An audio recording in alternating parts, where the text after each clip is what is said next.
Samantala, dahil naman sa nabunyag na pabaon at pasalubong system umano sa AFP, pinasasampa na ng reklamo blunder sa Office of the Ombudsman ng dalawang dating AFP chief at siyam na iba pa. Saksi si Lia Manialac del Castillo. Imbes na plea bargain deal ng Ombudsman at ni dating AFP Comptroller Carlos Garcia lang ang malinawan, nabunyag sa pagharap na ito ni dating AFP Budget Officer Colonel George Rabusa sa Senado ang umano'y conversion ng pondo para maging pabaong pera sa mga nagre-retirong general at pasalubong sa mga bagong pinuno ng AFP. Halos isang taon matapos ang testimonyang yan, inirekomenda ng Department of Justice na makasuhan ng pandarambong o plunder sa Office of the Ombudsman ang 11 individual na pinangalanan ni Rabusa. Kabilang sa pinakakasuhan si dating AFP Chief of Staff Diomedio Villanueva na nakatanggap umano ng 227.4 million pesos. Dating AFP Chief of Staff Roy Cimatu, 140 million pesos. Retired Major General Carlos Garcia, 386 million pesos. At dating Major General Jacinto Ligot na nakatanggap umano ng 360 million pesos. Bukod sa kanila, pinakakasuhan din ng plunder ang dating Resident Auditor ng AFP na si Divina Cabrera at 6 pang individual. It is up to the Office of the Ombudsman what to do with this. It may either adopt, modify, or even theoretically reverse. Dahil naman sa kakulangan ng ebidensya, lusot sa kaso ang 11 iba pa kabilang sina dating AFP Chief of Staff General Efren Abu at dating Lieutenant General Gaudencio Pangilinan na hepe na ngayon ng Bureau of Corrections. Ayon sa kampo ni Ligot, wala raw ebidensya na may ill-gotten wealth ito kaya wala raw plunder. Si Garcia naman, hindi pa raw naaabisuhan ukol dito ayon sa kanyang abogado. Wala pang tugon ang ibang inirereklamo ng DOJ pero sina Villanueva at Cimatu itininggi na sa pagharap nila sa Senado noon ang umano'y conversion at pabaon at pasalubong system sa AFP. Ako si Lia Manialac del Castillo, ang inyong saksi. At sa ibang balita, itinaas na ng Department of Justice at DILG sa 1 milyong piso ang patong sa ulo ni retired Major General Jovito Palparan. Ito ay para mapabilis ang pag-aresto sa retiradong general na nahaharap sa kasong kidnapping at serious illegal detention. Nagbabalik ang saksing si Lia Manialac del Castillo.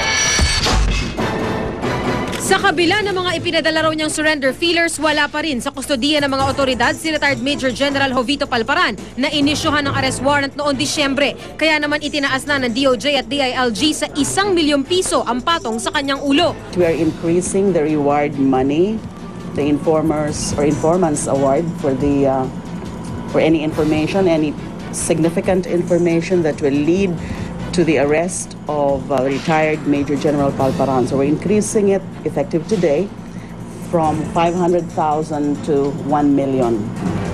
Ang arrest warrant laban kay Palparan ay dahil sa hinaharap niyang kasong kidnapping at serious illegal detention kaugnay sa pagkawala ng 2 UP students na sina Karen Empeño at Sherlyn Cadapa noong 2006. Hiniling na ng mga abogado ni Palparan sa Malolos RTC na bawiin ang warrant nitong Lunes pero wala pang tugon ang korte. Pinag-uusapan pa rin naman daw ng kanyang abogado at ni Palparan ang posible nitong pagsuko pero tuloy ang paghahanap at may lead na raw sa kanyang kinaroroonan ng NBI. Ayon sa PNP, malamang nasa bansa pa rin si Palparan na sa bisa ng DOJ watchlist order ay naharang sa tangkang paglipad patungo Singapore isang araw bago ilabas ang arrest warrant. Wala kaming natatanggap naman na wala na siya rito. Suportado naman ng Malacanang ang hakbang ng DOJ kaugnay ng dagdag na reward money. Bounty is always an inducement, Junri, for people who know of the whereabouts to come out and testify. Ako si Lia Manialac del Castillo, ang inyong saksi. Samantala, handa raw si dating House Speaker Jose de Venecia na tumestigo laban kay dating Pangulong Gloria Arroyo. Kaugnay po yan sa kasong katiwalian na kinakaharap ng dating Pangulo na nag-ugat sa umano'y maanumanyang NBN-ZTE deal. Saksi si Rafi Tima. Magkatikit pa sila ng tumakbo noong 1998. Natalo si Jose de Venecia bilang Pangulo pero nanalong vice si Gloria Arroyo. Nang maupo na sa palasyo si Arroyo, naging matibay niyang kaalyado si de Venecia bilang House Speaker ng Kamara na paulit-ulit na sumalag sa mga impeachment complaint laban kay Arroyo. Pero ilang buwan matapos ang pagbulgar ng anak ni de Venecia, sa nalalaman daw nito sa umunay nilutong NBN-ZTE deal. Back off! Okay. Napatalsik si de Venecia bilang Speaker sa tulong ng iba pang kaalyado ni Arroyo sa Kamara. Ngayon, posibleng mag-cruise muli ang landas nila matapos sabihin ni de Venecia na handa siyang tumistigo umano sa kasong graft na hinaharap ni Arroyo sa Sandigan Bayan. Definitely, I would be willing to testify in order that we can ferret out truth and justice. Sa nauna niyang pahayag sa House Committee on Justice noong 2008 at maging sa kanyang autobiography, sinabi ni De Venecia ang saksi umano siya sa kung paano ang broadband project na dapat ay Build, Operate, Transfer project lang ay ginawang government-guaranteed project na popondohan ng loan mula sa China. Ngayon, hinihikayat niyang iba pang may alam sa proyekto na tumistigo rin. For Romineri, for the others, for all the others. Let us now take advantage of this great opportunity in our history. That we can also be like Singapore, a clean society. At sa iba pa raw na anyay may sala, mainam daw na umamin na. By and large, many of these accusations are true. And especially the pressure from her husband, Mike Arroyo, has hurt her. Has hurt her and has hurt her presidency. But that is why, everyone must now come clean. It's the decision of the speaker to speak out and share what he knows. So we expect him to share what everything that he knows about the ZT-NBN deal. Is there a conflict of interest with his son? We don't know. But since he professed that he wants to share, then let him do so. Itinanggi na ni Atty. Mike Arroyo na may kinalaman siya sa umano'y anomalya sa NBN-ZTE deal. Ayon pa sa abogado ng mga Arroyo na si Atty. Ferdinand Topacio, kaya ng mag-asawang Arroyo na depensahan ang kanilang sarili. There will be a full-blown trial kung saan makikita po talaga sa pamamagitan ng testimonya at iba pang ebidensya kung sino po talaga ang nagsasabi ng totoo dito po sa bagay na ito. Ako si Rafi Tima, ang inyong saksi.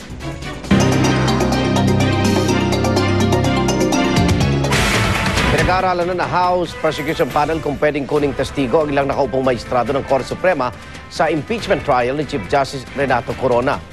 Dinedepensahan naman ng lead prosecutor ang ginawa nilang pagsasapubliko ng ebidensya laban sa punong maestrado. Saksi si Sandra Aguinaldo. Hindi pa pala tapos ang pambabatikos ng mga senador na tatayong judge sa impeachment trial ni Chief Justice Renato Corona sa ginawang pagsasapubliko ng House Prosecution Panel sa ebidensya umano nila laban sa punong maestrado. Ang kopya ng deed of sale na magpapakita raw ng pagbili ni Corona ng mamahaling condominium unit sa The Fort sa Makati City. Sabihin mo kay Topas, mag-aral muna siya. Naintindihan ba niyang ginagawa niya? Contempt tayo yun eh.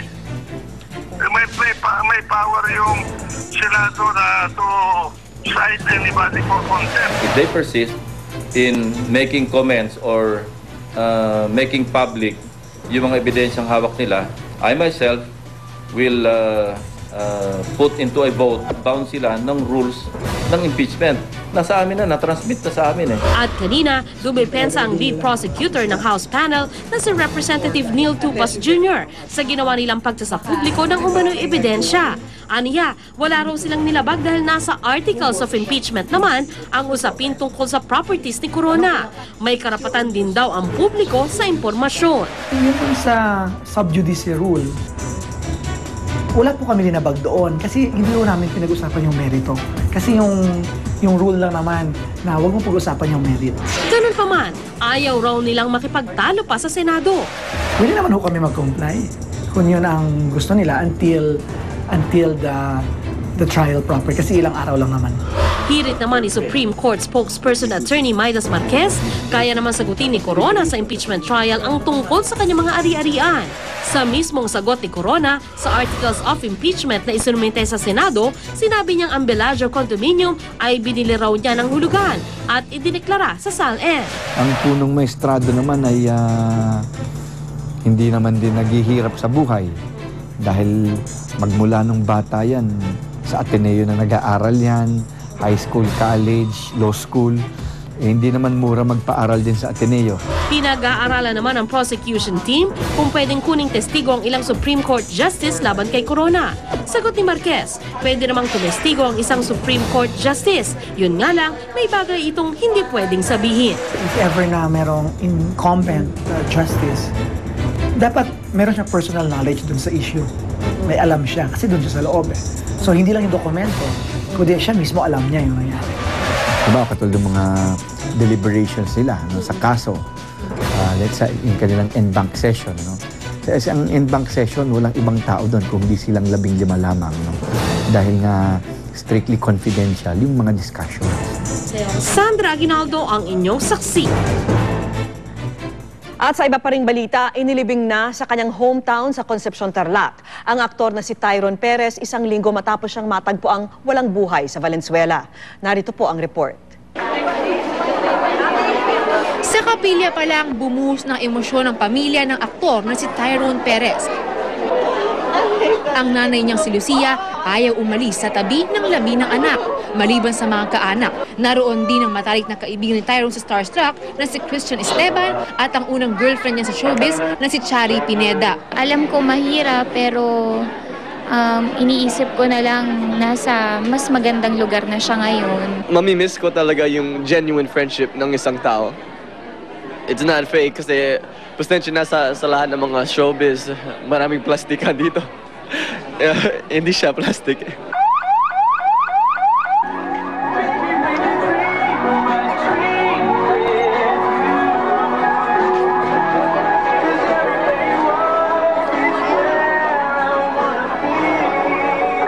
Sa dami ng mga nakapaglibing, naging mabagal ang usad ng funeral procession.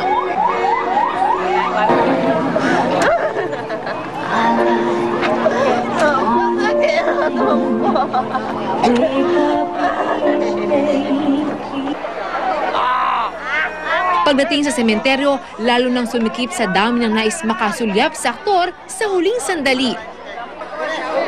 Ang mga magulang at kapatid ni Tyrone, walang kasimpait ang pagtamis.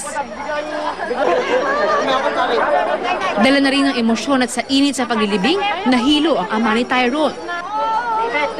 May kasabihang mas mahirap sa mga magulang na maglibing ng kanilang anak, kaya ang ama't ina ni Tyrone, ganoon na lamang ang pangungulila sa kanya. Maraming salamat po sa lahat ng sumusuporta sa aking anak, sa kanyang libingan at lahat mga kamag-anak, kaibigan.